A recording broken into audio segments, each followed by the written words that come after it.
Welcome to our channel. Today we how to backup iPhone to Mac using Finder and Encrypted backup step by step clearly.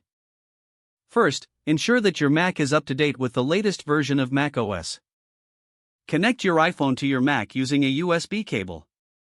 Open Finder by clicking on the Finder icon in your dock. In the Finder sidebar, locate your iPhone under the Devices section. Click on your iPhone to select it.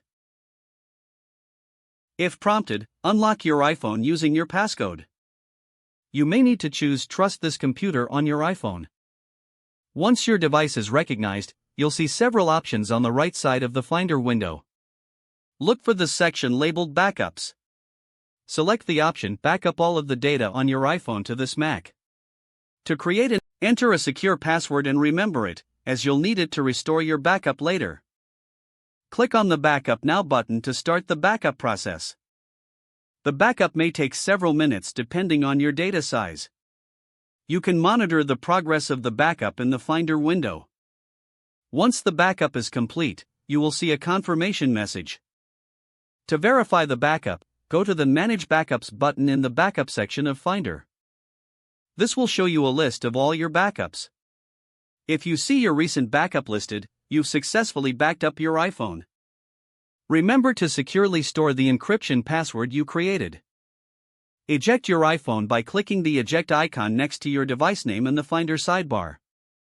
Finally, disconnect your iPhone from the USB cable. If the page does not load, refresh the browser or try again in a private or incognito window. Make sure you are using the correct email address, then retype it carefully to avoid small typos. If your password is not accepted, use the reset option and create a new strong password you can remember. Check your spam folder for verification or security emails, then complete any requested confirmation steps. Enable two-factor authentication if available to improve account security and reduce unauthorized access risk. After signing in, review your profile details so your contact information and settings are accurate and current. If you see an error message, note it down and try again after restarting your device and internet connection. Log out when you finish, especially on shared devices, to keep your account and payment information secure.